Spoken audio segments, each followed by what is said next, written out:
Quem são os nomes cotados aí para substituir o Barroso? Eu vi Carol Proner agora e o AGU, né? O Cara, quem vai substituir, eu... eu cravo aqui, tá? Não é uma informação, mas é uma convicção. É Jorge Messias. Jorge Messias é o será Messias, eu acho também, né? Não tem. Porque o Lula está adotando aquele critério da lealdade com ele, né? Do cara que é próximo a ele, que ele saiba que é um cara que. Não digo nem lealdade a ele, eu digo que é o cara que ele conhece pessoalmente e sabe que o cara não vai dar bola fora, né? Ele sabe Como que o cara vai foram entregar. vários caras indicados para ele, inclusive o Barroso. Não, o Barroso foi a Dilma, né? Mas tem figuras que o Lula indicou que eram indicações de pessoas próximas a ele, né? E aí deu toda essa complicação que a gente viu aí, né? Inclusive o Supremo embarcado no golpe, embarcado na prisão do Lula, né? O Supremo embarcou nessas duas aí. Né? E o Barroso como uma peça nesse sentido, inclusive. Né? Fundamental. Ele era o cara do julgamento, aquele julgamento em que se decidiu se o Lula seria candidato ou não, com uma sentença da Corte Internacional de Justiça dizendo que ele tinha que ser candidato, né? Com precedentes da legislação brasileira aqui reconhecendo o direito do Lula ser candidato, e o Barroso foi lá e contrariou tudo, né? Contrariou tudo e deu um cavalo, como é que se diz, um duplo twist carpado jurídico e fez um voto lá dizendo que não, jogou as favas, todo o direito nacional e internacional para dizer que o Lula não poderia ser candidato, né? E o lavajatismo só teve guarida com os Barroso e o bolsonarismo só teve esteira com os Barrosos da vida, né? Então isso não dá para esquecer. Eu sempre falei que, olha, hoje nós valorizamos o trabalho do STF em defesa da democracia, mas é porque é uma questão limítrofe também, né? Ou eles estavam do lado certo, ou eles seriam os sanguinários da democracia, né? Mas eu não esqueço o papel do STF com a maior parte desses nomes, né? E eu fico muito feliz com a aposentadoria precoce do Barroso, sabe? Eu acho que abre um espaço importante. O Barroso é o cara que canta e se regozija dos seus cantares em festa com os donos das empresas que maltratam os trabalhadores de forma absurda, né? Enquanto nós estamos lutando pelo fim da escala 6x1, ele está jantando com o dono do iFood, entende? Então, eu não tô nem um pouco triste. Para mim, que sai em bom momento. A única coisa que me pega é a covardia dele, de dizer que tem que saber a hora de sair. Se você tem que saber a hora de sair, Portinho, não é o momento em que os teus colegas estão pegando em armas para lutar pela manutenção da corte. Você era o presidente até ontem. Você passou a bola e cravou o pé, com medo da Magnitsky e com o interesse do seu dinheiro lá nos Estados Unidos, do cargo do seu filho, sabe? Então, covardão. Exatamente. Esse é o grande ponto, né, Suman, dessa saída dele neste momento. É isso aí, é exatamente isso aí. É para se proteger, para não ser atingido por sanções, para proteger a família, interesses exclusivamente pessoais, né? Tá se lixando pro Brasil, para a corte que ele presidia ali até ontem. Isso aí é verdade, a mais pura verdade, né? E é um cara, né, Suman? É um cara, vamos falar aqui, cara. É um cara que não abandonou a Lava Jato até hoje. Não. Até hoje ele é o ponta de lança do lavajatismo do judiciário. Ele ainda está lá, né? Se aparecer ali uma coisa urgente ali para ele que ele tenha que despachar nessa última semana da Lava Jato, ele vai lavajatear. Ele vai lavajatear. Ele vai ligar o Lava Jato. É o cara que não abandonou, cara. Eu acho que até o Sérgio Moro já abandonou a Lava Jato, sabe? Mas ele ainda está mergulhado ali na história. É impressionante. E depois de tudo que se conheceu da Lava Jato, né? Porque tem umas figuras, tipo o Gilmar Mendes. O Gilmar Mendes é um bom exemplo, que era lavajatista também. Deu decisões favoráveis. Aí depois ele foi caindo fora, né? Quando as coisas vieram à tona. Então é um cara que deu uma limpada ali no perfil dele, né? O Gilmar Mendes, nesse sentido, né? Agora, e depois acabou na necessidade compulsória. Ele e Alexandre de Moraes foram jogados do lado de cá. Eles não são do lado de cá, eles foram jogados do lado de cá. E aí se obrigaram a ficar do lado de cá, porque do lado de lá os caras não aceitam. Entendeu? É compulsório o comportamento, entre aspas, progressista do Gilmar Mendes e do Alexandre de Moraes. Não é natural. É uma obrigação por falta de pertencimento. O Alexandre de Moraes e o Gilmar Mendes não vão poder casar com o Cássio com K e com o André Mendonça. Não dá, porque daí diminui até o garbo de quem são. Exatamente. E aí, obriga a ficar do outro lado. E aí, Suma, nós estamos indo para a terceira indicação do Lula, né? E no próximo mandato nós temos mais 3, né? Fux, Carmen Lúcia, eu acho, né? E o Gilmar Mendes, que eu fiquei sabendo ontem, que o Gilmar Mendes, olha isso, ele sai no dia 30 de dezembro de 2030. É ali no último dia do próximo mandato. Não, mas é muita gente. Olha que loucura isso. Não quer se aposentar antes também? Antecipar? Pois é, né? Porque curtir umas férias. Gente não sabe como é que vai estar o Brasil daqui lá em 30, né? A perspectiva hoje é que o Lula ganhe o mandato, né? E faça um novo mandato, e ele fará a indicação lá em 2030, no último dia, né? Mas sabe-se lá o que vai estar acontecendo, né? Sabe-se lá o que vai estar acontecendo ali. E tem uma questão que é essa questão que o Senado precisa aprovar em sabatina, né? Então, essa do Gilmar eu quero ver lá em 2030 o que vai acontecer, porque o cara que for presidente, ele não vai se reeleger, né? Porque se for o Lula, já vai ser outro, ele não pode se reeleger. E aí o cara vai indicar ali um ministro no último dia e vai ficar para a sabatina já num outro contexto, num outro presidente. Vai ser uma coisa bem inédita que vai acontecer, né? Mas isso aí nós vamos comentar daqui a 4 anos, né, Suma? Agora, essa indicação agora, Suma, eu andei lendo uma notícia que há a possibilidade da Carol Proner, né? E que o Alcolumbre já teria indicado, se for a Carol Proner, vamos rejeitar aqui no Senado. Não sei por quê. É? Eu li só essa manchete por alto, assim. Não sei nem por quê que vão... Tô meio por fora, até li a manchete por en passant agora aqui. Carol Proner é prerrogativas, é a esposa do Chico Buarque. Né? Pois é. Levou denúncias feitas contra o presidente Lula para instâncias internacionais. Né? Então esses caras veem ela mais militante do que o próprio ministro Bessias, né? O Jorge Bessias, lembra? Bessias, né? E talvez seja por isso, né? Eu gosto da ideia do Messias. Seria um outro nome nesse critério do Lula, de proximidade com ele, né, Suman? Que ele conhece a figura, a trajetória, sabe que ela seria leal à esquerda, digamos assim, né? Porque, por exemplo, se for um caso de uma mulher, o Barroso sugeriu um nome que é o da Daniela Teixeira, do STJ, uma liberalzona. Aí não adianta... Sugerida pelo Barroso já não me serve. Mas é o que eu falei, de cara. Já não me serve. É o tipo de indicação que serve ao contrário, né? É. O Barroso que indicou, puxa vida. Tô fora. Tu vê aqui, né, Suma, a Carol Proner e o Jorge Messias, para mim são 2 nomes bons.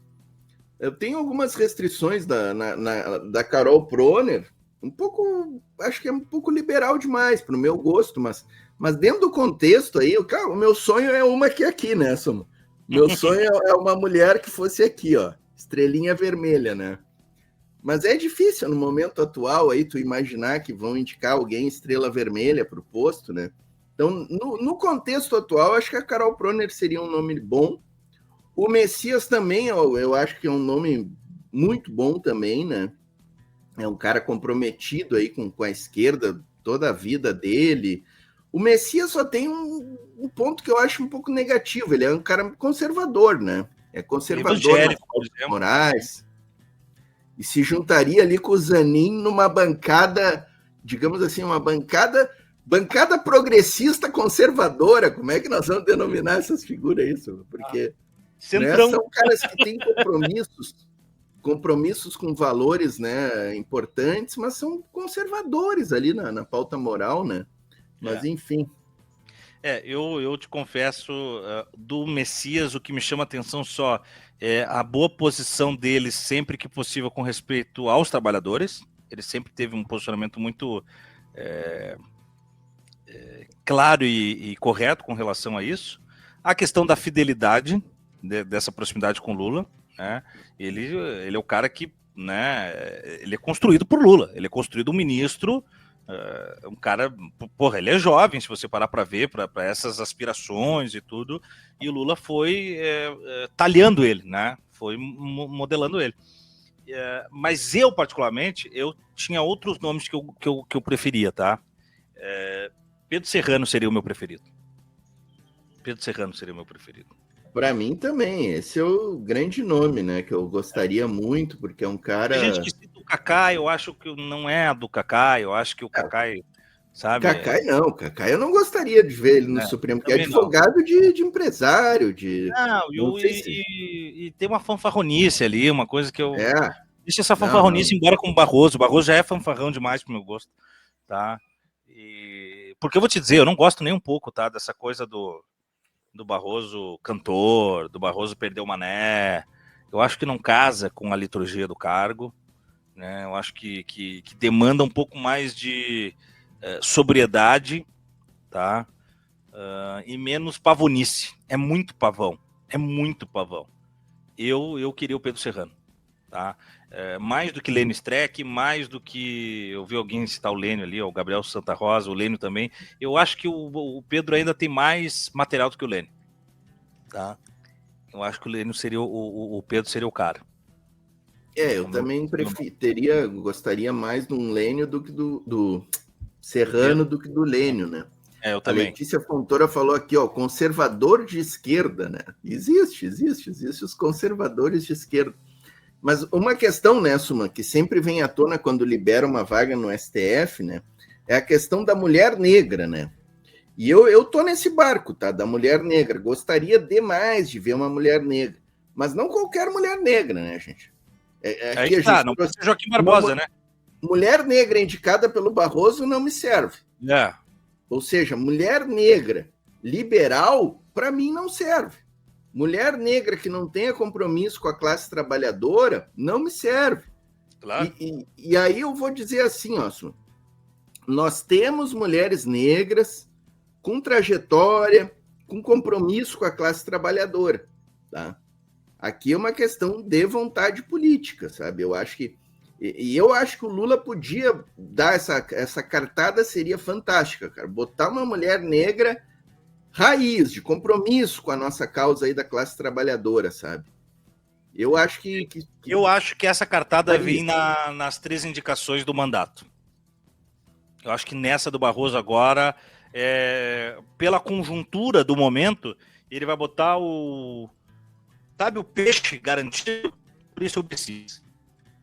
É o peixe garantido. Essa ele não vai para um nome que não seja um nome da órbita dele. Porque você pode dizer, tá, mas o Lula então não tem na órbita uma mulher negra de qualidade por STF? Eu acho que não. É só você olhar ao redor do Lula. Eu acho que não tem nem... Como você disse, não tem nem ninguém de estrela, né? Como não tem uma mulher, quiçá uma mulher negra. Há pouco o Lula botou no Tribunal Militar uma mulher e tal, papapá, né? Mas assim, para este cargo agora, para passar pela sabatina do Congresso, o Messias, o Lula conseguiu que na lista tríplice, na lista sextupla para ministro, ele fosse muito bem votado, né? E depois foi, enfim, empossado pelo Lula e tal. Como eu disse, ele vem talhando o Messias para esse lugar, né? Por isso que eu acho que nem correm por fora nomes como Serrano, Lênio, Marco Aurélio de Carvalho, do Prerrogativas, ou Roberto Tardelli. Esses nomes nem correm por fora, né? Você vê que o segundo nome que aparece... Não, Walter, é claro que o Lula tem no derredor mulheres, tem a Macaé, não estou dizendo que não tem no derredor do Lula mulheres negras, eu estou dizendo que façam esse perfil, porque a Macaé não é jurista, né? Que façam esse perfil já encaixado para os planos do STF. Não adianta ser jurista só, gente. Não é coisa, pega qualquer advogado ali e joga lá. Não. É um outro patamar. E tem que ter um outro tipo de entendimento do cargo político que é ser um ministro do STF. O que eu ia dizer, assim. Porque onde é que eu ia chegar, Portinho, quando eu li o recado do Walter? O segundo nome do Lula é o Rodrigo Pacheco. É o Rodrigo Pacheco. Não, esse é o segundo nome que eu gosto. Aí tem o Vinícius Carvalho e o Bruno Dantas. São os quatro, vai ser um desses quatro. Entendeu? Todos políticos. Todos políticos. Agora, prefiro... se você vai escolher o Pacheco, eu me abraço no Messias até o fim. Não, totalmente. Eu tô ficando com o Messias total, né? Entre esses 4 nomes que tu citou aí, o Bruno Dantas e o Pacheco seria um erro, assim, não sei nem como adjetivar, mas seria um erro gigantesco. Erro Fux. Erro Fux. O Pacheco Alá Fux, alá Barroso, seria desse nível aí. O horizonte que tem pela frente seriam caras que, olha, num novo golpe assinariam embaixo, dependendo das conjunturas. São caras que não contemos com eles, entendeu? O Vinícius Carvalho, esse é um cara que eu estou gostando dele na CGU, mas confesso que também não sei se não seria um novo Dias Toffoli, talvez até aí, né? Eu acho que ainda falta estofo. Acho que falta estofo. E o Messias é um cara que eu... mais de estutano. E o Messias é um cara que para mim, tá bem preparado aí para assumir o cargo, né? Já tem até uma tradição no STF, é isso, mano? De caras que eram AGU assumirem o STF depois, né? O ser AGU já é quase que um pré-requisito. O Gilmar Mendes foi AGU, o Dias Toffoli foi AGU, o terrivelmente evangélico foi AGU do André Mendonça. Por Deixa isso eu que ver eu digo quem que mais. o Lula preparou o Messias para ser esse cara. Por isso que eu digo, ele foi pensando na trajetória do Messias para chegar lá. É como se o Lula estivesse preparando o seu ministro. O Dino não foi o ministro preparado pelo Lula, mas caiu pronto. O Zanin não foi necessariamente preparado pelo Lula, mas sempre estava ali. Agora, o Messias foi preparado pelo Lula. Foi preparado. E o Lula ganha muito se tiver essa trinca, por exemplo. E por que o Messias é um cara que passa facilmente com relação a outros nomes na sabatina? Por isso que você falou, ele é um cara que muitas vezes pode soar como um médio termo para o Congresso. Ele é evangélico, posicionado. Sim. O Lula mandou ele para a marcha evangélica. Foi ele. Gente, ele é advogado geral da União. Ele não é um ministro que deveria se envolver com pautas mais sociais ou um aliado político no sentido mais de rua. O trabalho dele é técnico.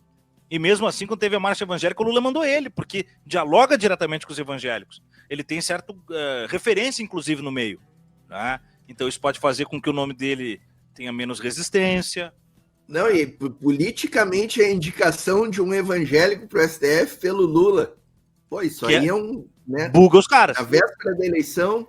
Buga os caras. É mais um elemento, só vai ser contra o evangélico? Entendeu? Exatamente.